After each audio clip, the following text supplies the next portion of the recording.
Hasır altı etmek deyimini duymuşsunuzdur değil mi? Ben şahsen güzel Türkçemizin zengin deyimlerini günlük hayatta kullanmayı çok severim. Deyimler bir dilin en güçlü anlatım araçlarından biridir. Kısa ama çarpıcı bir şekilde büyük anlamlar taşır ve bir toplumun kültürel birikimini, yaşam tarzını ve zihniyetini yansıtır. Hasır altı etmek deyimi bir sorun ya da bir gerçeği görmezden gelmek, ortadan kaldırmaya çalışmak ama aslında sadece üzerini örtmek anlamına geliyor. Bazen gerçekten de bir şeyleri halının altına süpürüp yok saydığımızı fark etmeyiz. Ama işte mesele şu, üzerini örttüğümüz şeyler bir gün mutlaka geri gelir. Hem de 2 kat güçlü ve daha korkutucu bir şekilde. İşte tam burada Freud'un meşhur kavramı devreye giriyor. Return of the Repressed, yani bastırılanın geri dönüşü. Freud'a göre yüzleşmek istemediğimiz düşünceler, duygular ve arzular bilinç dışımıza aittir. Ama bu onların kaybolduğu anlamına gelmez. Bilinç dışı adeta bir zihinsel depo gibidir. Oraya ne atarsanız atın, orada bekler. Ve zamanı geldiğinde belki şekil değiştirerek farklı bir biçimde hayatımıza geri döner. Freud'un psikanalitik kuramları aradan geçen 100 yıla rağmen hala insan davranışlarını ve düşünce dünyasını anlamak için güçlü bir mercek sunmaya devam ediyor. Sigmund Freud, insan zihnini bilincin ötesinde derin, karmaşık katmanlara ayırarak ele almıştı. Ona göre bilinçli zihin, buzdağının yalnızca görünen kısmıydı. Asıl derinlik, suyun altında kalan bilinç dışı bölgede gizliydi. Freud'un bu yaklaşımı, insan davranışlarının çoğunu içgüdüler, arzular ve bastırılmış duyguların yönlendirdiğini ortaya koymuştu. Bugün psikolojide ve kültürel analizlerde Freud'un kavramlarını hala konuşuyor olmamız, aslında onun insan doğasına dair tespitlerinin ne kadar kalıcı ve etkili olduğunu gösteriyor. Bastırma, savunma mekanizmaları, Oidipus kompleksi gibi kavramlar günlük yaşamdan sanata kadar pek çok alanda kendini hissettiriyor. İşte bu yüzden Freud'un kuramları sinemadan edebiyata, politik analizlerden toplumsal yorumlara kadar günümüzde hala etkili. Bastırılanın geri dönüşü kavramını Freud zihinsel bozukluklarda, rüyalarda ya da sanat eserlerinde gözlemlemişti. Sinema ise bu kavramı alıp çok etkileyici hikayelere dönüştürdü. Çünkü bastırılan şeylerin geri dönüşü sadece bireysel değil, toplumsal düzeyde de korkutucu ve kaçınılmazdır. Bu videomda Freud'un bastırılanın geri dönüşü kavramını sinema üzerinden inceleyeceğim. Bakalım o halının altından ne tür hikayeler çıkmış.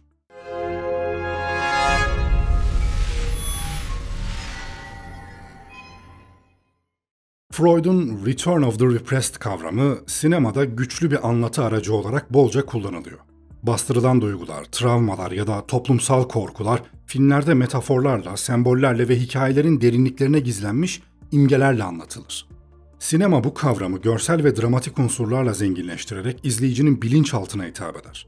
Çünkü bastırılmış olan ne kadar derine itilirse itilsin bir şekilde yüzeye çıkar ve bu yüzleşme çoğu zaman korkutucu, rahatsız edici ve kaçınılmazdır. Sinemanın bu kavramı ele almadaki gücü onun görsel bir sanat olmasından geliyor.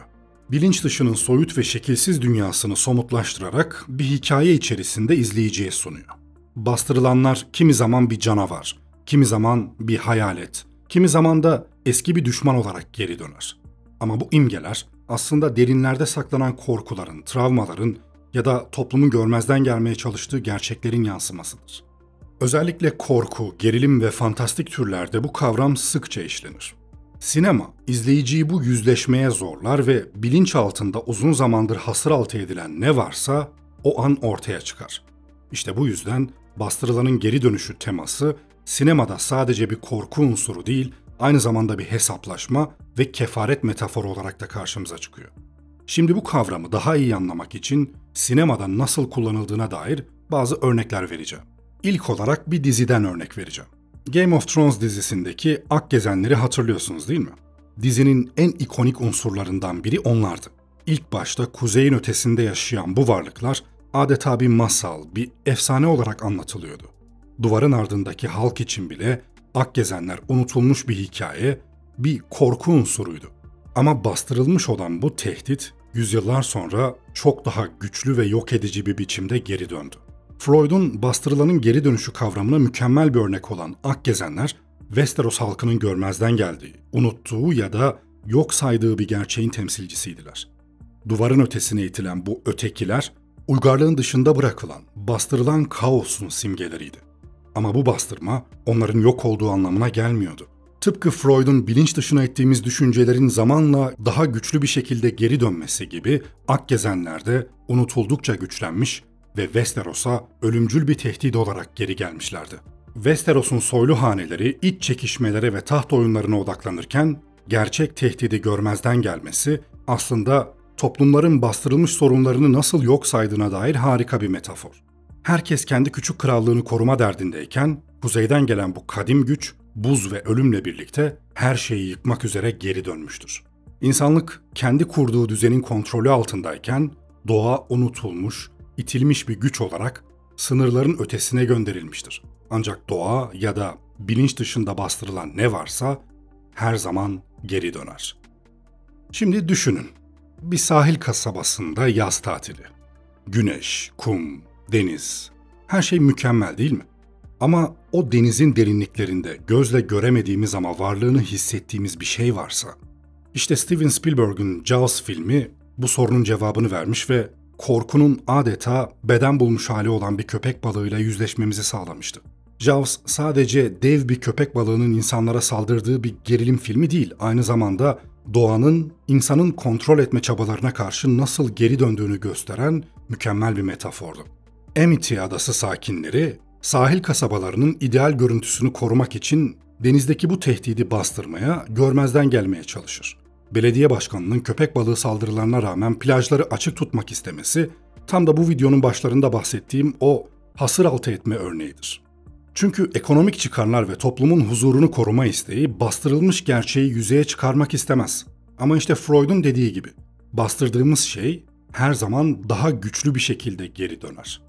Köpek balığı, bireylerin ve tüm bir toplumun korkularını açığa çıkarır. İnsanın doğaya hükmetme arzusu, bu köpek balığında karşılık bulur ve sonunda insanın zayıflıklarını yüzeye çıkarır. Tekneler, silahlar ve modern teknolojiler, hepsi bu bastırılan canavara karşı etkisiz kalır. Çünkü Jaws'ın gerçek dehşeti, insanın kendi çaresizliğiyle yüzleşmesidir. Farklı bir pencereden ele alacak olursak, Jaws aynı zamanda kapitalist düzenin bastırdığı sorunları da temsil ediyordu. Belediye başkanı ve diğer otoriteler sahildeki işlerin devamı için tehlikeyi yok sayar. Çünkü ekonominin çarkları dönmelidir. Ama bu bastırma sonunda daha büyük bir yıkımı beraberinde getirir. Bir sonraki örnek Alfred Hitchcock'un The Birds yani Kuşlar filmi. Bu filmde yine bastırılanın geri dönüşü temasının sinemadaki en unutulmaz temsilcilerinden biridir. Hayal edelim. Güneşli bir kıyı kasabasında sıradan bir gün yaşıyorsunuz. Her şey normal görünürken aniden doğa karşınıza hiç beklenmedik bir şekilde çıkıyor ve sizi tehdit etmeye başlıyor. Masum görünen kuşlar bir anda kaosa ve dehşete dönüşüyor. Ama neden?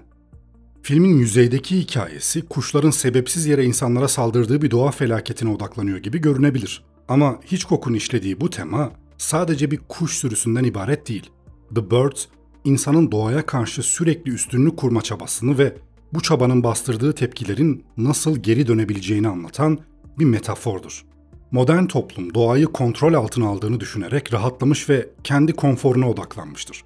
Kuşlar bu bastırılan doğanın geri dönüşünü temsil eder. Filmde kuş saldırılarının neden başladığına dair hiçbir açıklama yapılmaz. Hitchcock bu belirsizlikle korkunun altını daha da belirgin bir şekilde çizmiş. Çünkü en büyük dehşet kontrol edilemeyen ve anlaşılamayan şeylerden gelir. Filmdeki karakterler de bu kaosun ortasında kendi kişisel mücadeleleriyle yüzleşiyor. İletişim kopuklukları, kontrol arayışı ve insanın doğayla olan kırılgan ilişkisi kuşların saldırılarıyla daha da görünür hale gelir. Hitchcock, kuşların bilinçsiz bir şekilde saldırmasını insanın kendi bilinçaltına bir ayna tutması için kullanır. Kuşlar yalnızca bastırılan doğanın değil, aynı zamanda bastırılan korkuların, öfkenin ve kaygıların fiziksel bir tezahürüdür. İnsanlar bu saldırılar karşısında savunmasız ve çaresiz kalır. 1980 yapımı enfes bir filmle devam edelim. Stanley Kubrick'in efsane filmi The Shining. Bu filmde de bastırılanın geri dönüşü kavramı bireysel ve psikolojik bir seviyede mükemmel bir şekilde işleniyor. Filmin ana karakteri Jack Torrance, Overlook Oteli'nde kış boyunca bakıcılık yapma görevi üstlenir ve ailesiyle birlikte otelin ıssız atmosferine yerleşir. Ancak otel, Jack'in bilinç altında bastırdığı tüm karanlık duyguları ve arzuları uyandıran bir katalizör haline gelir. Jack'in hikayesi bastırılmış öfke, hayal kırıklığı ve hatta delilikle doludur.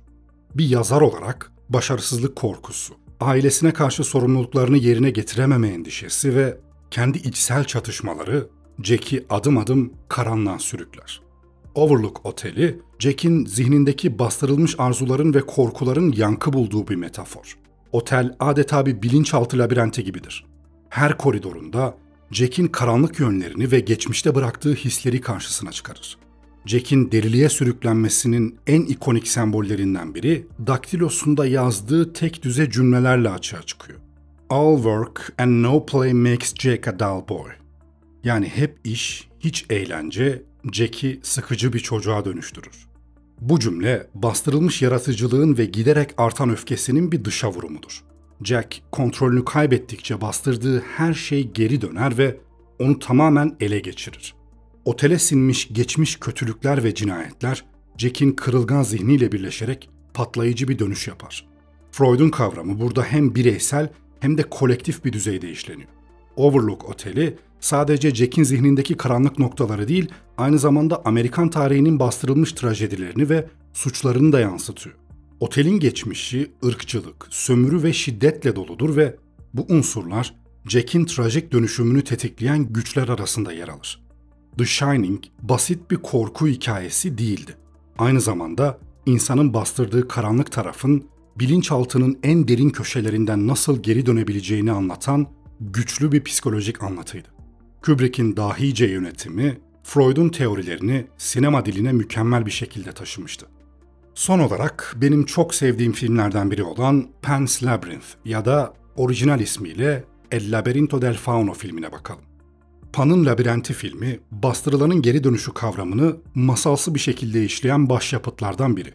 Film, İspanya İç Savaşı'nın ardından bir askeri karakola yerleşen küçük bir kız olan Ophelia'nın hikayesini anlatıyor. Savaşın ve faşizmin yıkıcılığının yanı sıra bir çocuğun bastırdığı korkularının ve arzularının fantastik bir dünyada yeniden şekillenmesini izliyoruz. Ophelia'nın çevresinde savaşın, ölümün ve şiddetin gerçekliği hüküm sürerken o kendi iç dünyasında bir sığınak yaratır. Pan'ın yönlendirdiği fantastik görevler aslında Ophelia'nın içsel travmalarının ve çevresel kaosun bir yansımasıdır.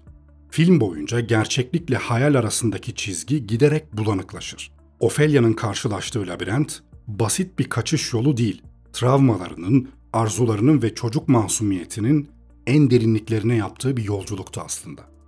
Freud'un ortaya attığı bu kavram, insan zihninin derinliklerinden çıkıp sinema gibi evrensel bir dile dönüştü.